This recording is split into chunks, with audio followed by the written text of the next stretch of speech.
Hi കൂട്ടുകാരെ, ഇന്ന് നമുക്ക് കാടമുട്ട നിറച്ച് പുട്ട് എങ്ങനെയാണ് ഉണ്ടാക്കുന്നതെന്ന് നോക്കാം. ഇത് തയ്യാറാക്കുന്നതിന് വേണ്ടി ഒരു പാൻ അടുപ്പത്ത് വയ്ക്കാം. ഇതൊന്ന് ചൂടായി വരുമ്പോൾ ഇതിലേക്ക് കുറച്ച് വെളിച്ചെണ്ണ ഒഴിച്ചു കൊടുക്കാം.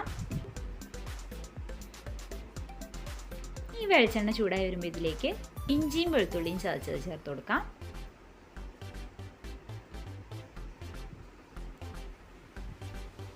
ഇനി ഇതിലേക്ക് 2 വലിയ സവോള അരിഞ്ഞത് ചേർക്കാം. ഇത് കുറച്ച് ഉപ്പ് കൂടി ചേർത്തിട്ട് നന്നായിട്ട് വഴറ്റിയെടുക്കണം.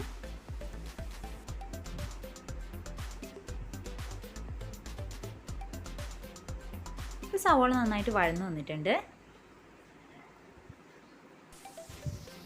ഇനി നമുക്കിതിലേക്ക് ഒരു തക്കാളി അരിഞ്ഞത് ചേർത്ത് കൊടുക്കാം. ഇതൊന്ന് നന്നായി വഴറ്റിയെടുക്കണം.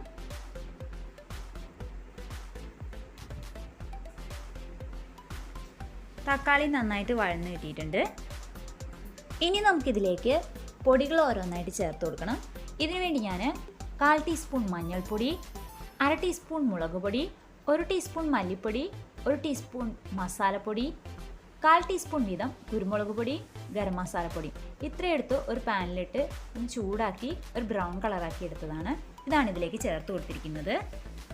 ഇതൊന്ന് നന്നായി ഇളക്കി ഇതിൻ്റെ പച്ചമണമൊക്കെ ഒന്ന് മാറ്റി എടുക്കണം.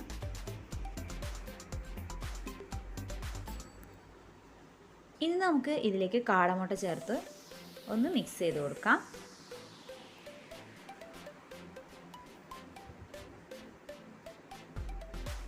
ഇപ്പം നമ്മുടെ കാടമുട്ട റോസ്റ്റ് ഇവിടെ തയ്യാറായിട്ടുണ്ട്.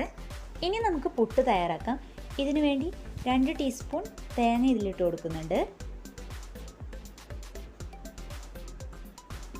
പിന്നെ 2 ടേബിൾ സ്പൂൺ പുട്ടുപൊടി ചേർത്ത് കൊടുക്കുന്നു. പുട്ടുപൊടി ഉപ്പ് ചേർത്ത് നനച്ച് വെച്ചതാണ് നേരത്തെ.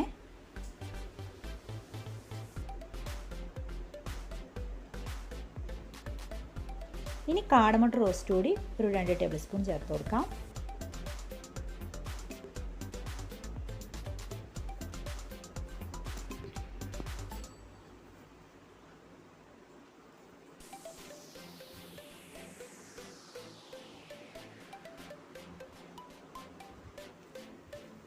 ഇനി വീണ്ടും 2 ടേബിൾ സ്പൂൺ പുട്ടുപൊടി ചേർത്ത് കൊടുക്കാം.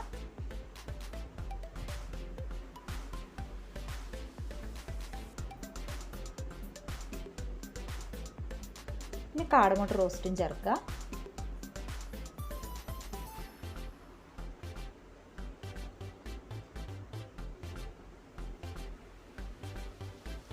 വീണ്ടും പുട്ടുപൊടിയും ചേർക്കുക.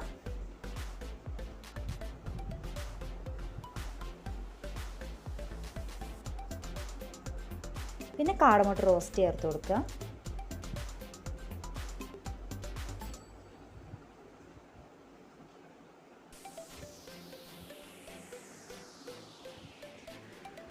ഇനി ഇതിലേക്ക് വീണ്ടും നമ്മൾ പുട്ടുപൊടി തന്നെ ചേർത്ത് കൊടുക്കുകയാണ്.